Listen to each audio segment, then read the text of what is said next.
Are you struggling for consistency in your sim racing? Does your iRating look like a roller coaster? If so, we have good news for you. The way to get more consistent is to first understand what you're doing differently than the professionals. And VRS is the answer. With our competitive subscription, you will have the telemetry, setups, tutorials, and everything else you need to fully analyze your driving. Our data packs and the ability to compare your driving with the best in the world will show you exactly where to adjust your inputs, change your driving line, and shave seconds off of your lap times. And our powerful and precise Direct Force Pro wheelbase and precision pedals are being used by some of the world's best drivers. All these champions agree that VRS hardware is not just the best on the market, it's also priced well below the competition. So if you're looking to upgrade to direct drive and the best pedals in sim racing, VRS is your answer. If you want to get better, get faster,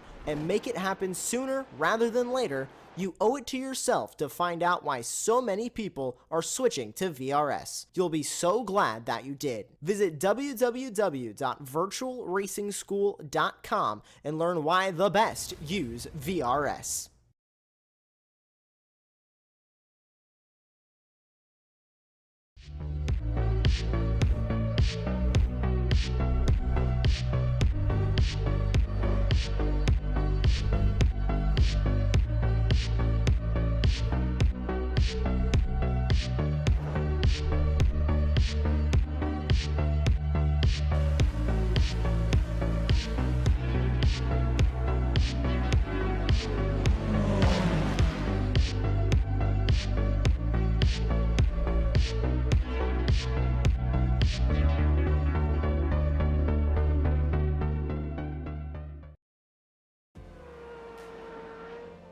Howdy, howdy, howdy, and welcome to the iRacing Formula 3.5 Championship here at Bathurst. I am Austin Knight. I'm joined by Tim Cox and John Robertson and the production booth. You're here live watching Apex Racing TV. Tim, how are you doing today? Well, I think a bit better than you having a right old stumblewee words there. It's been a long day, okay? Yeah, it's not even late for you yet, but, well, it's where we're staying at for this one. If you're in Europe, classics action, wall-to-wall, wheel-to-wheel action, and, well, just to top it off, Bathurst, you come out of the aptly named Howell Corner, turn one, head up the hill, and from that moment onwards, it's where, well, heaven or hell can begin. Because once you get through, we're just watching Sam Borski race across the top of the mountain here, especially on this downhill section here, is where the track tightens up.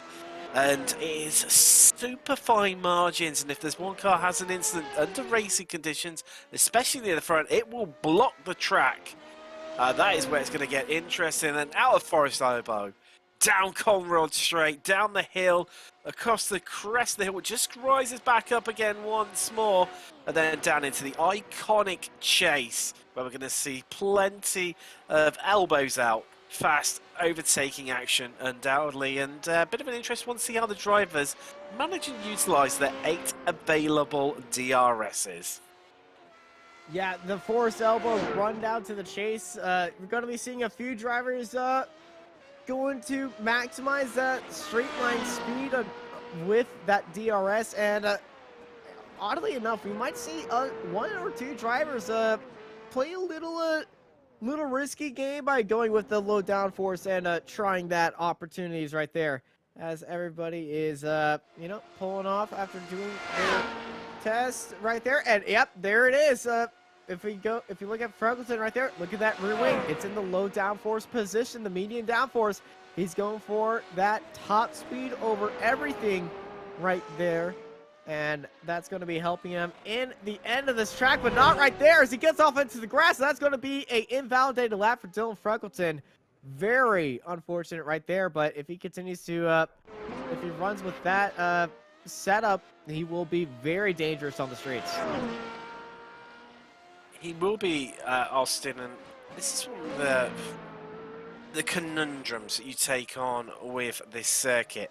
Do you go low downforce? So we know that it is very hard to overtake over the top of the mountain. So as long as you've got your moves done, down the 2 straights, so kind of mountain straight as you head up the hill and Conrod straight as you come back down again, then you'll be okay. You can hold on to it for across the mountaintop, but it is dicey, it is sketchy. However, you could go for a higher downforce setup where you are more competitive, you can have a lot more grip and you're going to be able to fend incredibly easy across the top of the mountains, but that leaves you so vulnerable down the 2 main straights, even down the pit straight as well. Into turn 1, if you get a really good exit out of the final corner, Murray's corner. It's a bit of a tricky one, but I think we're going to see the low-fat downforce drivers win out today over the 2 different setup types. Indeed, and you know, the higher downforce definitely always the preferred qualifying setup of most of these drivers to maximize everything in those corners and leave nothing out there on the track. As Yuki Shirakawa is on provisional pole right now. We still got a few cars out on track. 1 car left to qualify is Bahaden Ayan, Cal Young, and Isaac Ruska. Cal Young has, I think, crashed on his qualifying lap, and Isaac has not actually just marked herself as ready to race, as Bahaden has had an issue. So it's time to go onto the grid. 20 cars ready to rock and roll around here, as it's Yuki Shirakawa on pole position ahead of Eddie Samborski, Fabio De Carmo, Jason Sieg, Carlos Cicero, Josh Stewart, Philip Hiller, Ben Holko, Luis Marguan Sr., James Byrne, Dennis Cornu, and Dylan Freckleton, your top 12. They're followed by Javier Belmonte, Yaya Ennis Edkin, Miguel Crespo, Jamie Byrne, Bahaden Ayan, Cal Young, Dana Gallus, and Isaac Ruska at the end of our 20-car grid here at Bathurst. Wow. Tim, how are we feeling about this first lap? It's... I don't know, Austin. It's going to be either everyone's going to make it through the lap completely unscathed, or knowing these guys, they are so feisty, they are so competitive, there's going to be one tiny mistake somewhere. And once you start to lose it, across, especially on the downward section of the mountain, as was mentioned before, it's where it all goes wrong. And if you have one of those tiny little incidents, then we could see the track block. We could see, those who managed to make it through unscathed coming out, out the other side with a big advantage. Or equally, like I say, we could make this through unscathed, and everyone comes through when we have a whole race of great racing. It's going to be all or nothing. And I think nearly everyone's taken to the grid, and I think we'll be able to find out very, very soon. I think more chance of trying to work out the lottery numbers, really, to be fair. Well, it's time to get ready to rock and roll as it's 5 red lights and it's green, and away we go. Great start off the line by Yuki Shirakawa, leaving Eddie Samborski in the dust. Fabio De Carmo gets an amazing start down to the inside of the number 7 of Jason Sieg. De Carmo and Sieg in 3rd and 4th, with Eddie Samborski in 2nd place up ahead. The top 10 pretty much all up in the line immediately as they go through Hell Corner right there. Well, we got side-by-side action right now behind Jason Sieg, as Jason under pressure, as that's Cicero trying to pressure him around the outside as they head into Griffins for the first time as they continue on right there. Yuki Shirakawa off the line, just left Samborski in the dust right now as they enter the mountain for the first time. All these drivers just picking their fights right now and just making sure that they can get up there before everybody just gets through there before, well, any sort of incident. As everybody's doing that right now, we're looking at Ben Hogle onto the gearbox of Luis Magron Sr. right there, as Luis had a great start jumping Ben Hogle right there. Hogle looking down to the inside as they head through Skyline and into the Dipper. This is where we're going to see a little bit of a mistake, and there goes Ben Hogle into the wall. Gets selected by one of the birds. We got cars stopped, and we got a car park stuck in the Dipper right now. Ben Hogle upside down in the Dipper, and that is going to be a big double dip of disappointment right there for Ben Hogle. What did I tell you, Austin? It was either going to work out perfectly or end in disaster for so many drivers. We had the latter. One tiny little mistake is, Bonamati. It was It was. In the Dipper. got a little bit deep, got onto the grass, and was sideways, and just got collected right there by, I think it was James or Jamie Byrne. It was one of the Burns. We're going to see who fully was affected by that as they head into the pits. Hoko and Bahaden are in the pits right now. Yaya Ankin is off, and it was James Byrne. He was the one collected by there. They're going into the pits, and oh, that really separated this field. That is the issue, Austin. Both the Burns, actually. It ends up turning into a car park, and that is the big issue that you end up having. That, you know, the cars that have made it through, they end up with a big old advantage, and well, it's whether they can keep hold of that, or, you know, the people behind them can mount that challenge to come back at them. They are so far behind. James Byrne, Daniel Gallus, Cal Young, Yaya Ennis, Ankin. The only car that did not, nope, there it goes into the bits. Ben Hoko, Bahad, and Ayan. Pretty much 14 down, 6 cars involved in that opening car park of an incident. Just leaving 13 cars fresh to go. Cal Young able to actually get out, get that car repaired. I think it just went into the pits just to see, do I have any repairs? Because he wasn't in. Oh, he actually got a drive-through penalty because he didn't stop. Oh, it goes from bad to worse, doesn't it? But I tell you what, look at this little fight that we've got going on for the lead. A 4-way battle. Shirakawa, Samborski, DeCarmo, and Sieg. Two drivers from the Pacific region of the world. Currently being bred in a American, well, North and South American meat filling in the middle there of this sandwich. However, Carlos Dresho, he's not far off with the Iberian. All it takes is these guys to start battling a little bit, and they'll be right on their tail. You do know where Brazil is located? Yes, in South America. That's what I said. Americas. You said Pacific region. Brazil's on the Atlantic side. No, because you've got Jason Sieg, who's technically Pacific. You're Asian. Well, sorry, Asian. Oh, okay. Australia's. It was a stretch, but I see your point. Yes.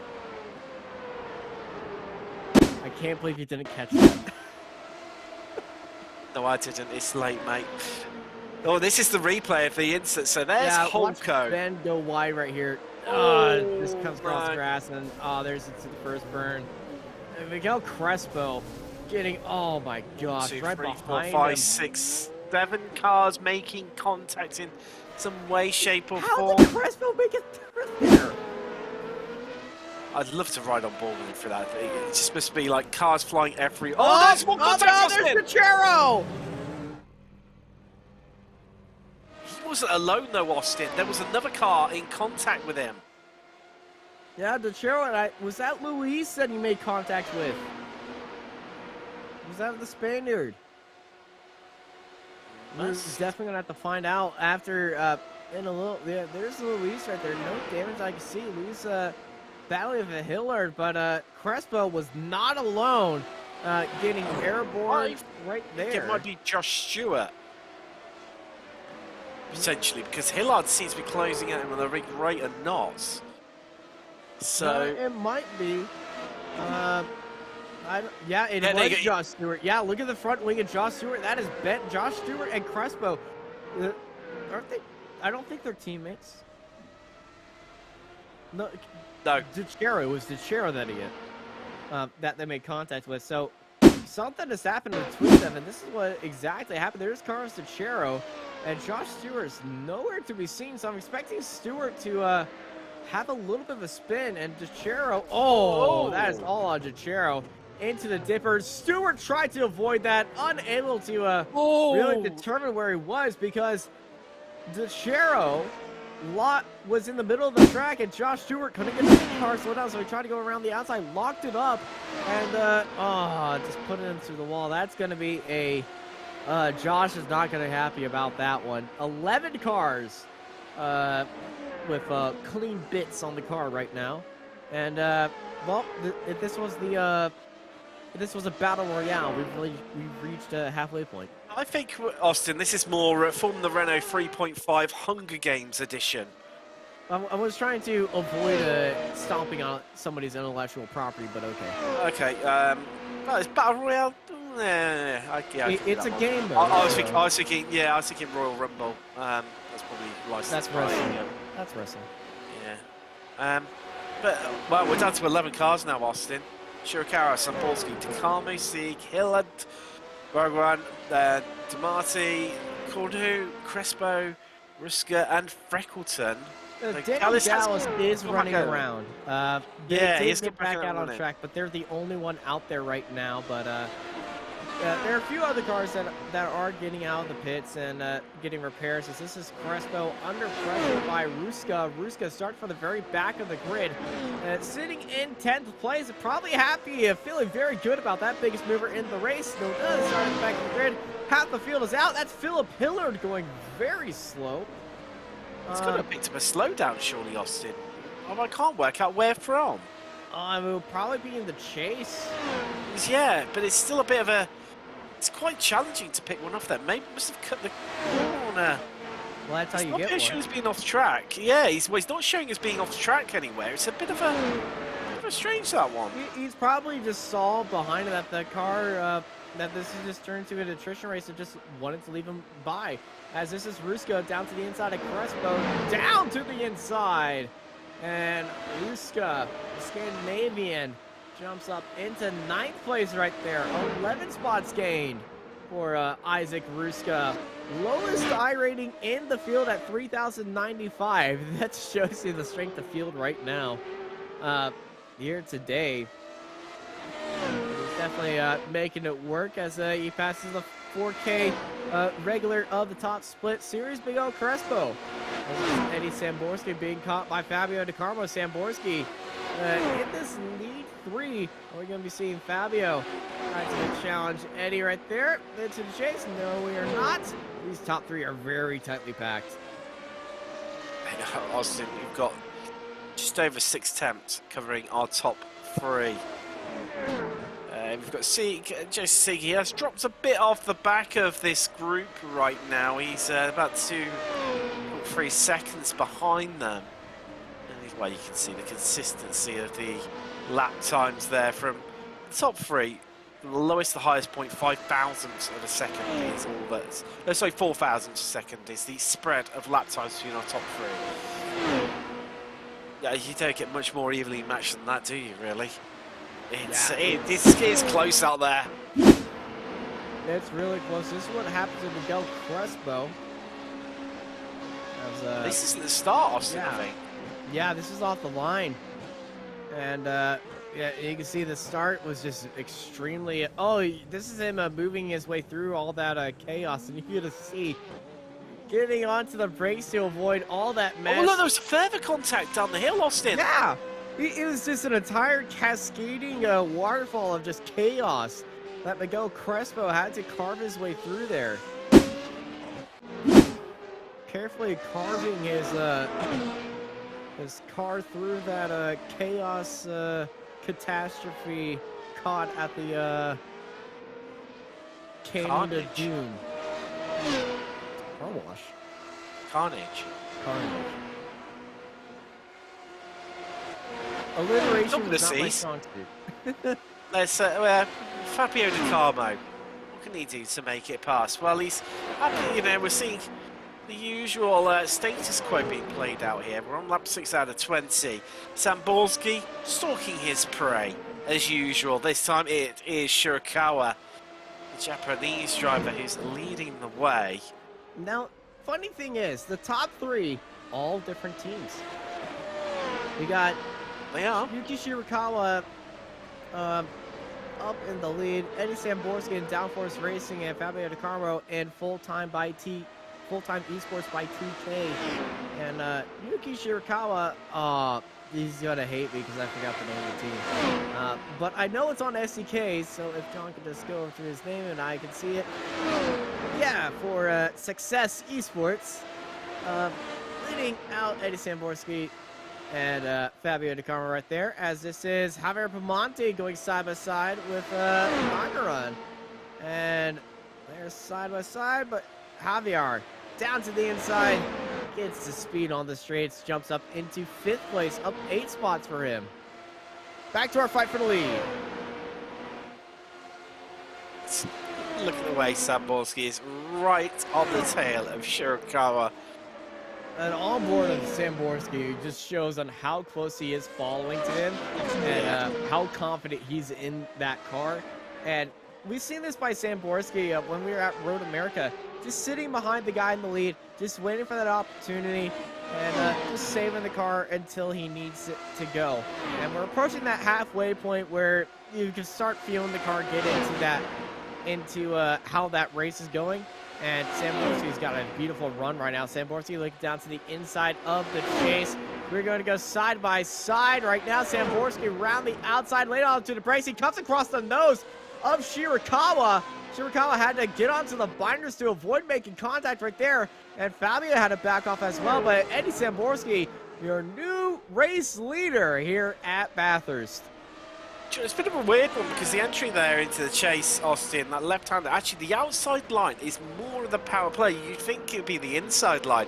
I've seen a few drivers, Sam Hermer, who we have on the Apex Racing Academy F3 series on, well, funnily enough, earlier on a Saturday evening, and I've seen him make it to work with amazing success there around the outside of the chase before, and Samborski continuing in that sort of form here in Formula Cars with taking the lead, and I'd imagine this could be the standard Samborski. Waits around to about this point in the race, around about 40% race distance, gets in front and now just begins building that lead. However, Shirakawa has got 1 lap pace, and I think he could stay with him here. Yeah, Shirakawa is definitely got the draft. There's no real way for Samborski to run away from this draft right now from Yuki Shirakawa. So this is just going to be a elbows out type fight right now. As you can see on this, how much aggressive this driving has to be to really maximize your lap around here. As they come out the force elbow, Shirakawa behind Samborski as they head down out of the mountain, underneath the sides and onto the chase. Our top 3 still separated just by 1 second, encapsulating the 3 of them. Not even a second, really, about 6/10, honestly. As nothing real dramatic happens into the chase. You can see Samborski is so much more confident on the brakes in there, though. It's been interesting. I've been watching their lines, Austin, across the last lap now. Samborski's got ahead when we had that onboard shot with Shirakawa. Literally, like, you could practically trace them. They were that identical. However, it was through the dipper. Samborski elected a bit more of a wider line to open up the corner to get on power a little bit early compared to Shirakawa. Whereas that is a move position. That is practical getting past Cornu there. Relative ease as well. Yeah, Cornelius actually fell down somewhere in between that lap. He fell down to Ruska, and I think he might have had a little bit of a off moment. Yeah, he does have damage. Look at the front right. He's hit the wall somewhere on the mountain because the front right of his car is damaged, so he's going to be struggling through the mountain and all over the track. He's elected not to go into the pits and continue on in this race, but this has been a disaster for Dennis Cornu. Another victim here of the walls at Bathurst, and an injury of the Bathurst walls. Though behind him it is Crespo. Crespo does have damage as well, but not as much as Cornu. So 2 limping cars, but the walls of Bathurst definitely, the mountains definitely takes its toll. It's such a brutal circuit, isn't it? And just see, man, this is going to play out here. It looks like Takama is really starting to turn the pressure up on Shirakawa, but then I suppose in turn you could look at it when you look at it the other way around. Shirakawa is equally seems to close right up onto the back of Samborski, and he's not letting him get away like we normally see him do so. A bit of a drift there out of the final corner. Murray's there from Samborski, but looking like it was anything too much that's phased him. And he has extended the gap from this time last lap, Austin. We're now 7/10 between Sambolski and Shirakawa, whereas it was around about 4/10, so he is pulling out a slight advantage at the moment. Yeah, slight advantage here. And top three still not being separated. As, well, this one kind of happens that some might expect at Bathurst. Opening lap chaos, taking out half the grid. And now, still, even with just half the grid on the circuit, we still got a three-way fight for the lead. Here is the timing gap separation of Yuki Shirakawa and Eddie Samborski.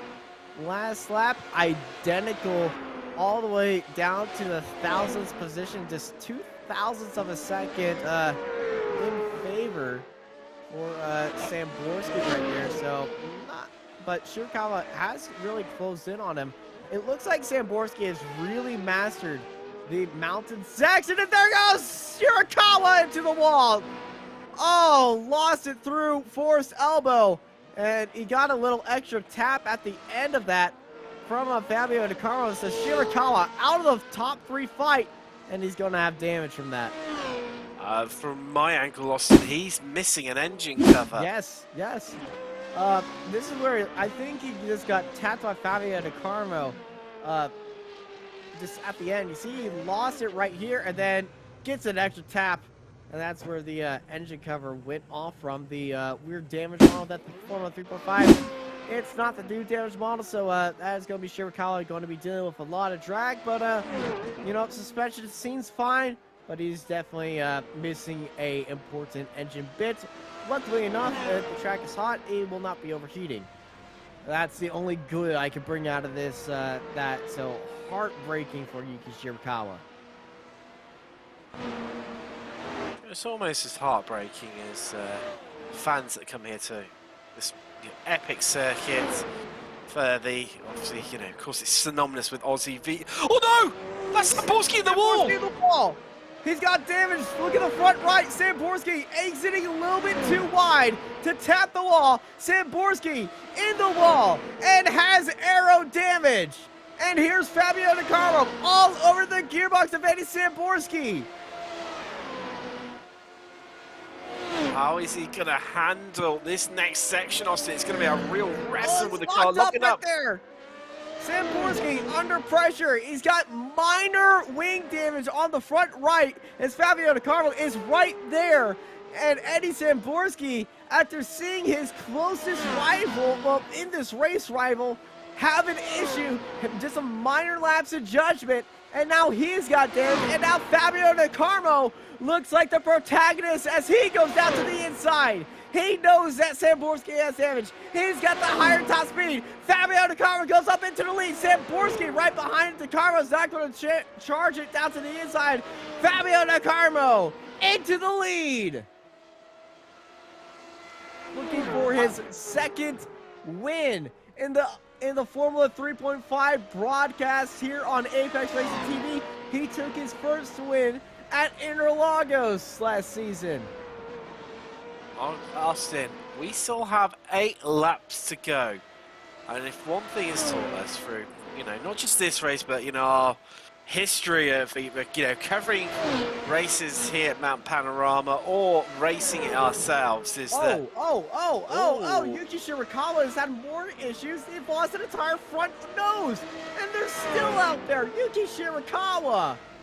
Oh, just avoiding the pit stop. I don't know if they were trying to go into the pits, and Luis was right there, but they're driving with no front wing. They're driving with no front nose. Something's happened, so... Again. He's come off track, and apparently... Oh, there you go. Oh, and just pinwheeling at the very top of the circuit. Yuki Shirakawa. Oh, this is like falling down the stairs, breaking your leg, being forced into a wheelchair, and then the wheelchair, you know, the wheels fall off. Yeah. But yeah, as I was about to say, Austin, you know, one thing has taught us across, you know, racing, commentary, and just watching these races in general is this circuit. It is not done and dusted until you've passed that checker flag. Borski, he looked down and out, and he's on the attack again once more, trying to replicate the move that he did all those laps ago to take the lead over Shirakawa. You know, Like, get it done. Samborski, he would definitely got the message saying you have lead damage from his engineer. He's probably dropped back behind Fabio to just test how much lead he actually has, just to see how much grip. He's probably very comfortable with it right now, and understands that he can still carry on. And now he's just going back on the attack. But it's definitely affecting him. I think it's probably the most dramatic moment since 2009, when fans who come here for basically for the Aussie V8 series, and they were told that they were limited to just 24 cans of lager per day. It was a bad time for them. You know, they love their beer, and you know, the perennial, you know, GM versus Ford battles. I mean, today it's got more of a French flavour with it being Formula Renault 3.5. But we've had all the drama and excitement of any race that's ever graced this epic mountain circuit. I don't drink beer, so... We're just disappointed. I thought I knew you better, as my parents once said to me. Ooh, Samborski getting in the wall there. By DeCarmo. Samborski almost tapped the wall right there. Both of our leaders having trouble to keep these two cars planted on the ground, and we aren't even 5 laps to go yet. They're already struggling with the tires. Got 7 to go, Austin. This is it's a battle of the fittest, this. It's survival mode. It definitely is survival mode, as Shiki Shirakawa is on, well, survival mode it is. And the back right wheel is popped up right there. Shirakawa, I know the reason why he's doing this, why he's not gone into the pits. The reason is, if he goes into the pits, he's going to get the message, too much damage and we're done. The thing is though, Shirakawa is driving a bobsleigh around this track and he can't control the car. He's going to have to go into the pits because nobody else is out on track. He probably doesn't know who else is on track. And so he goes all the way down to the inside of the track, and hopefully that car just stays stable right there as he gets passed by Dennis Cornu. And then Miguel Crespo right behind is looking down to the inside of Yuki Shirakawa. And I think Shirakawa, after bouncing and banging and bumping and booping the wall, is going to just have to go into the pits and accept that today was not a good day. And I think we're going to be seeing that right there. So Yuki Shirakawa, well, it was a hard day at the office for him. He's going to have to bring it home.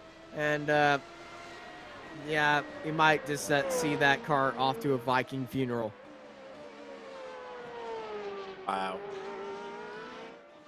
Do you know, it would have been easier for him to understand who was around him if he had, like, something like it, the epic SDK Gaming would be most live, accurate, up-to-date timing software available on iRacing. Yeah, I've heard of that. I also heard that you can have it on screen. It shows you who's on the lead lap, the bounded gap you have to believe, what lap you're on, and how much fuel you have in the car. It's got also some very good relative stuff as well. And if you're a crew chief or a spotter for a team, especially in an endurance event, you can see the who has the faster sector, what top speed are you going to compared to the other cars. And, yeah, who has the better sector, as we can see, as Fabio DeCarmo and Andy Samborski compare it right there. Samborski just slight advantage to Fabio DeCarmo, and sectors 5 and 6. That would be the ending sector right there. But, yeah, if you have that, you can definitely see that Shirakawa is going to be finishing in 12th place because Daniel Gauss still out on track. But he will just be a lap behind. You can also see on how long pit stops are taken for other drivers as well, and which lap they pitted on. For more information, go check out the description or go to sdk.co.gaming.uk, sdk-gaming.co.uk, and tell them Marco sent you for a 14-day free trial. I know Marco is not here anymore, but he said it so many times around me, it's embedded in my brain. It is. It's just amazing, how These messages get ingrained in your mind. As we see, well, other than the battle for the lead, this is probably our ever closest battle here, with Ruska right on the tail of Philip Hillard right now. These two, they've been... Ruska's been catching Hillard at... around about, well, a second on the last lap alone, but he has been, you know, relatively a bit more quicker. Now he's trying to find a way past, but he's going to struggle to do that. Across the top of the mountain, it's bravery, stupidity, I'll let you decide. As you know, you come across Sky that, well, far braver than I would ever be. As James Hunt would say, big balls. Yes, definitely. Normally while sipping a beer and with a cigarette in his mouth, in true James Hunt style. And Ruska, well, he's making light work here of Hillard and up 14 spots. This is ridiculous performance from Isaac Ruska. For when he started the race, he immediately didn't want to set a qualifying time. The lowest I rating in the field. Well, another feature of SDK Gaming. You can see how much I rating you will gain or lose in this race right now. Isaac Ruska will be gaining 83 I rating from this performance right here. And that's if they finish as they are at the moment. There's still more. And that's also the highest I rating gain too. Oh, Jason Sieg's on for a bit of a cracker. Currently in third, he's going to gain 71 I rating. That's not a bad result at all. Not a bad one indeed. And be happy about that one. Any I rating gain is a good I rating gain. Yuki Shirakawa and down there. Well, if you're on the track right now, you will definitely be gaining I rating. Yeah, you definitely. Well, you're going to, because there's only half the field. Well, yeah. 11 cars running. Oh, no, 12. Because, no, so it's 11. Gallus is one lap down.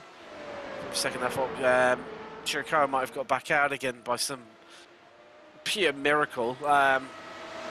Luck. So there is Crespo. And, yeah, all our drivers currently still running are on to gain. I also need to clarify this. The reason why Ruska would be gaining the more than C is because he's the lowest rating driver here. And if you're really low, if you're the lowest driver, you will get more I rating. It's a science. They do some weird witchcraft. It's called math. I'm not good at it. And it makes sense in the coding wise. It just is a fair, balanced system that rewards, great performances like this, where you gain a lot of positions. From chaos, like the Formula One ranked lobbies. Yes, those are chaos to say the least, especially when it comes to getting the car started. You can end up with cars left, right, and centre all over the place. As we see Crespo now onto the back of Cornu. Only half a second. And also, does have that wing damage too. Last lap for Fabio Di Carmo was the fastest lap of the race at 1:48.24. The driver's still pushing amazingly all the way right to the end, and we've got 3 laps left to go here, Austin. Yep, 3 laps to go. Di Carmo leading it out, but Samborski is right there, just a second behind Fabio Di Carmo, and the field is kind of spread out, just minding their own business. And then it's the fight for 9th place as we ride on board Miguel Crespo as they chase down the Frenchman and Dennis Cornu. But a very positive day for all the drivers out there right now. The only ones that might be thinking a little bit better or a little bit worse day would probably be Philip Hillard and Eddie Samborsi, the only 2 drivers to not gain or lose a spot yet. But Isaac Ruska, I would be saying, is having the best day. Up 14 spots, sitting in 6th place. Because, Ruska's he's a driver, for these splits where you'll be on the cusp of being in top split or second split due to his I rating. And, wow. He snuck into top split. Being the last driver in, you know, based on how the iRating was divvied up. And what a race he is having, as you mentioned. 14 places, a big haul of iRacing as well for good measure to send him well on his way.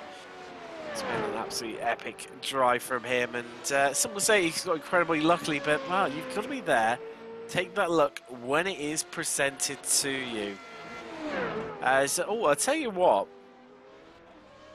Fabio Di Carmo's pulled out about 3/4 tenths of a second over Samborski.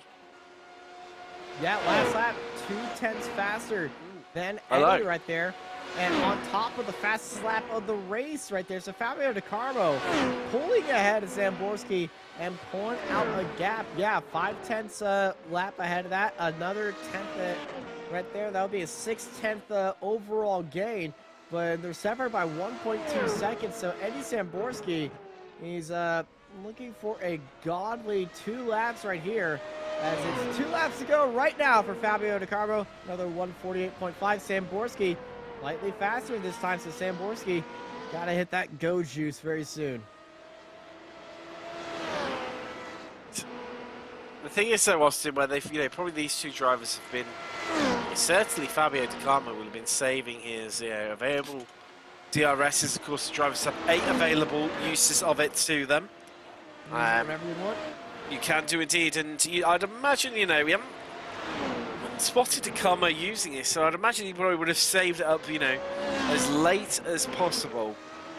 And that's what we're seeing being played out here right now, and quite possibly on his fastest lap, where he went, you know, half of a second nearly quicker on that 1 lap alone than Samborski. Probably used it twice, once up the mountain and once coming back down it again on the 2 straights there, Mountain Straight and Conrad.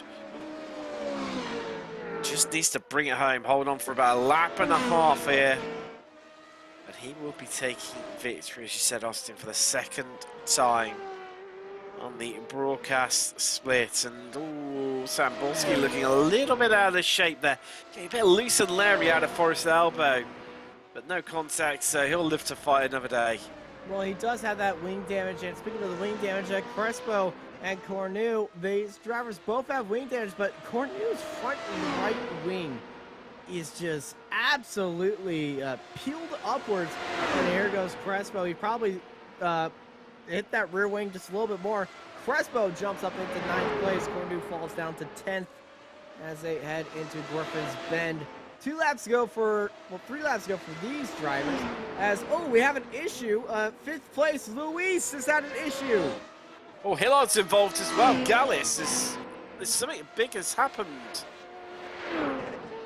Hillard and Gallus have got caught up in an incident. Let's see what's happened right here.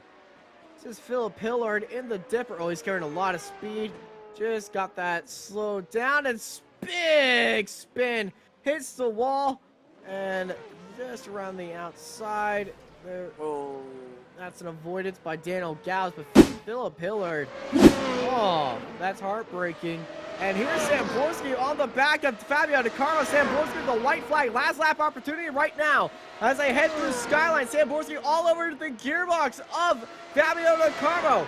They fly through Skyline. Samborski looks down to the inside, but Di Carmo's going to be holding that out right there as they head through the dipper. Samborski trying to find any sort of opportunity to poke it down to the inside of Fabio right there, but Fabio is still able to keep it ahead of Eddie Samborski. They got one opportunity right now for Eddie to use that DRS and get the better run. He's going to have the drag reduction right now, but Fabio's using it as well. It's a drag race. Fabio does not have the wing damage that Eddie has, as it is a drag race right now. Heading into the chase, Samborski all up in that gearbox. He's going to be given that inside line. Fabio comes across the nose.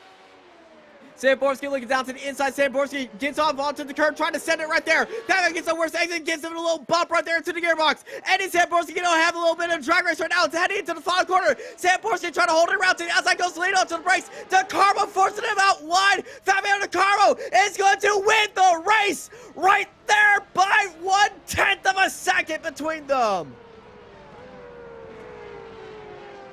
Wow. Woo! What a heart-pounding finish right there between Fabio DeCarlo and Eddie Samborski.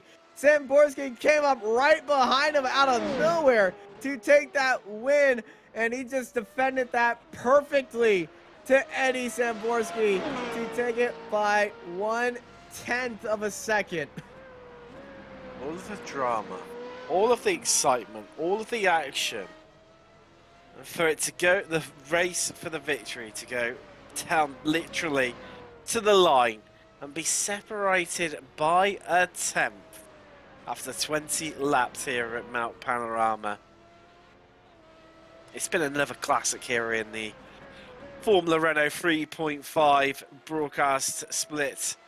Once again on Apex Racing TV. It's been an absolute gem in the crown, and I'll tell you what, Austin, we're still not done and dusted here. Action going on. Dennis Cornier trying to go back on Crespo. Crespo catching up to Hillard. Hillard going a little bit slow. Here comes Cornier. Cornier looking onto the outside, switching back down to the inside. Gets blocked by Crespo. Crespo looking to have eyes ahead and then eyes in the mirror.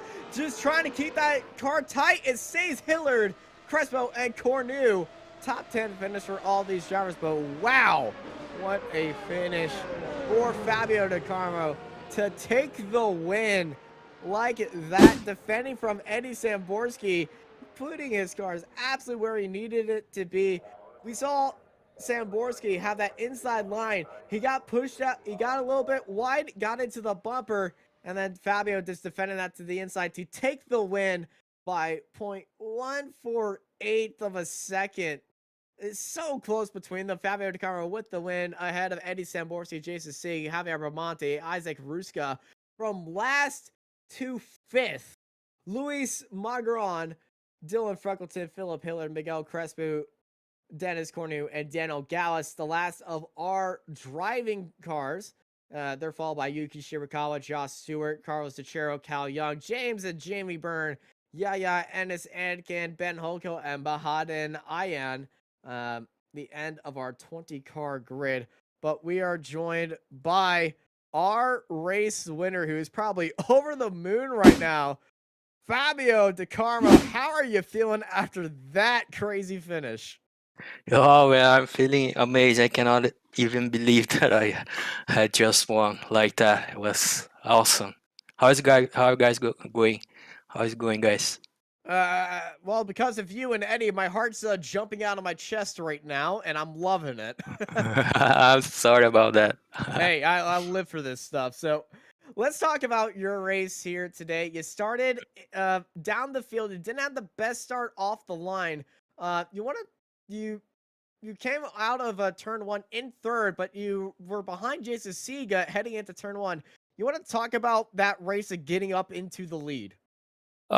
Jason had a great start. Fortunately for me, the start straight is really short, so I had a chance to keep my inside line alongside him into the braking for turn one. That's how I got to P3 in the first corner, out of first corner. Then I was just keeping my pace with the guys in front, just trying not to lose the toe.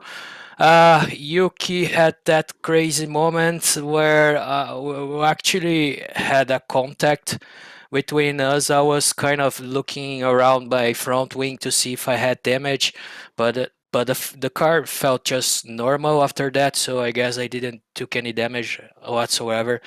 And then I was just trying to come up with a with a strategy to overtake Eddie. I saw that he had a huge moment, and I got really close to him, and he probably got some damage. He might have touched a wall somewhere, and then things got a bit easier for me. I overtook him, tried to pull away a little bit. I couldn't. He was on my toe all the time. And then in the last lap, he drove like crazy and got very, very close. I had to defend, but everything turned out to be quite fine for me. So yeah, really, really glad. Everything turning out just fine at the last opportunity for you to take the win. Next week we head to Silverstone. How are you feeling about that? Just a classic, right? So it's a Formula One classic. Love to drive there. So I can't wait to start practicing. All right. Well, it's going to be an absolute banger of a race when we head to Silverstone. But before we let you go to go celebrate this fantastic win, Fabio, anybody you want to thank?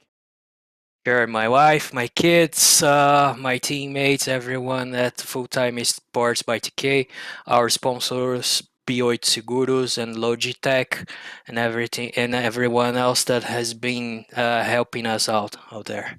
Thank you, guys. Now, thank you for putting on an amazing show out there for all of us to see here on Apex Racing TV. Thank you, Fabio. You have yourself a great afternoon. You Tim, too. I Cheers. believe you are standing by with Eddie. I am indeed. I've got Eddie Samborski with me.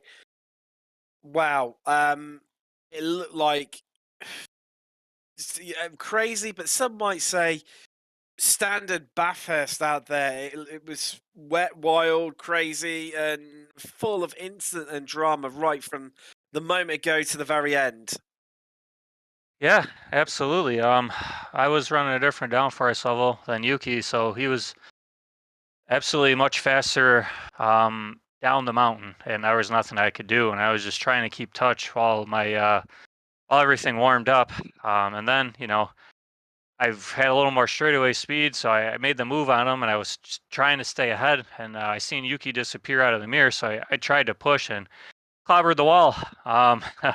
So I spent better part of half that, well, yeah, 9 laps with a damaged car, and I'll tell you what, that was not ideal. I mean, to Fabio's credit, he stayed clean. Did my best to stay in his draft, and the last, lap 19 there, I just went for it. I was like, well, I'm still gonna try to win because whatever, and almost.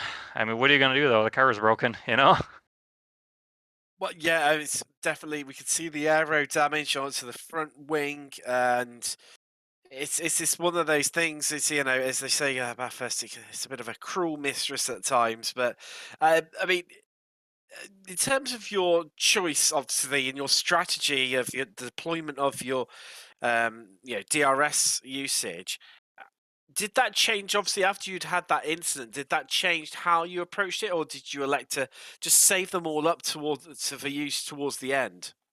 Oh, absolutely. I had to stay in Fabio's draft. I mean, I was driving a bag of bolts around.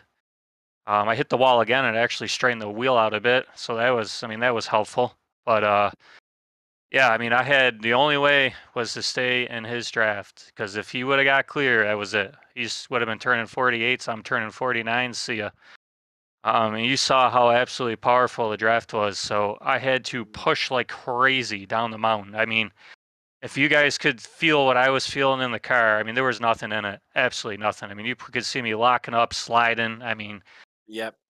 I was We did playing. see you drifting out of a few corners almost at times. Yeah, I was playing with the bias, trying to get the stupid thing to turn. So every lap was like the first lap going down the mountain. And I'll tell you what, you don't want to be doing that kind of stuff. I mean, luckily I have experience in the car. It would have ended poorly. Um, it's just, a stupid mistake. I wanted to pull a gap to know I was safe. So if I could have gapped him, Fabio going up the mountain, then going down the mountain, I had the straightaway speed. It was a done deal. But, just a couple feet too late, you lock the inside wheel and you hit a wall. That's Bathurst, right? It is indeed. That sums it up very, very nicely there, Eddie. Eddie, before we let you go, anyone you want to give a shout out to or give a bit of thanks to at all? Yeah, I'll give a shout out to Yuki and Fabio. Very great drive today. This it doesn't look like much when you're watching, but man, if you're in the car, this is something else. I heard there was a bit of a calamity down the mountain, so nobody yelled at each other. So I'll thank everyone for that.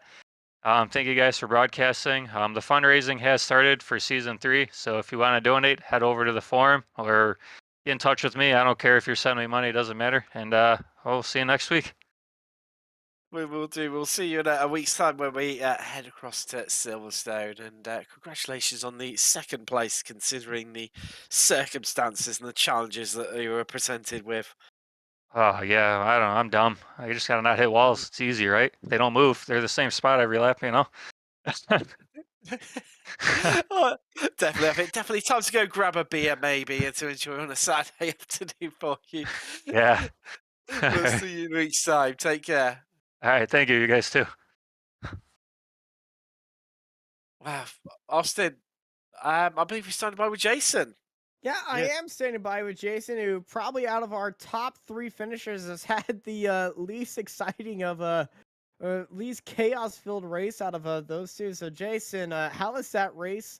Um, how was that race? Because honestly, we didn't see any a lot of things from you today. It was, yeah, I think not very often you've got that bigger gap in a high strength of field race like that today. So yeah, it was a little bit, it was probably the cruisiest Bathurst race I probably ever have done and ever will do.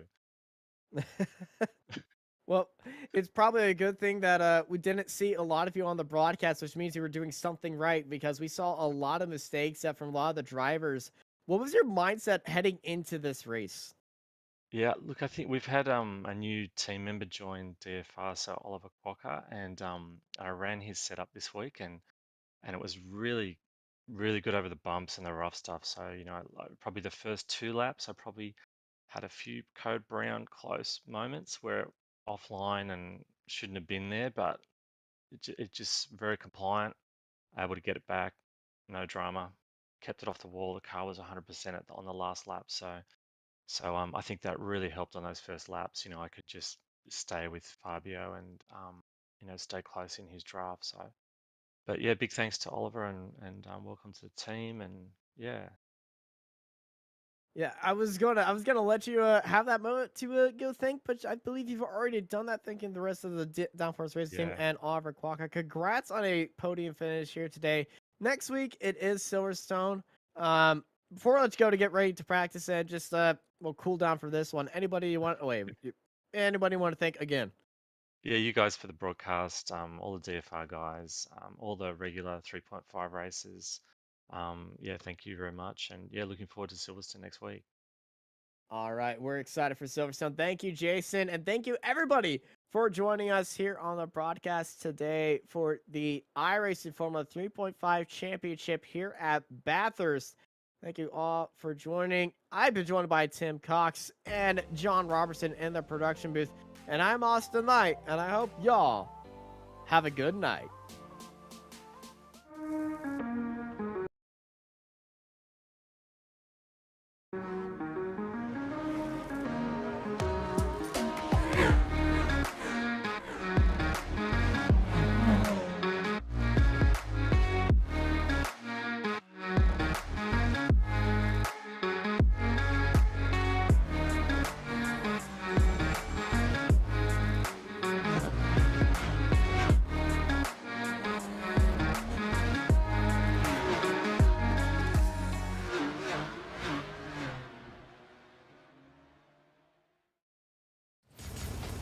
Are you struggling for consistency in your sim racing? Does your iRating look like a roller coaster? If so, we have good news for you. The way to get more consistent is to first understand what you're doing differently than the professionals. And VRS is the answer. With our competitive subscription, you will have the telemetry, setups, tutorials, and everything else you need to fully analyze your driving. Our data packs and the ability to compare your driving with the best in the world will show you exactly where to adjust your inputs, change your driving line, and shave seconds off of your lap times. And our powerful and precise Direct Force Pro wheelbase and precision pedals are being used by some of the world's best drivers. All these champions agree that VRS hardware is not just the best on the market, it's also priced well below the competition. So if you're looking to upgrade to direct drive and the best pedals in sim racing, VRS is your answer. If you want to get better, get faster, and make it happen sooner rather than later, you owe it to yourself to find out why so many people are switching to VRS. You'll be so glad that you did. Visit www.virtualracingschool.com and learn why the best use VRS.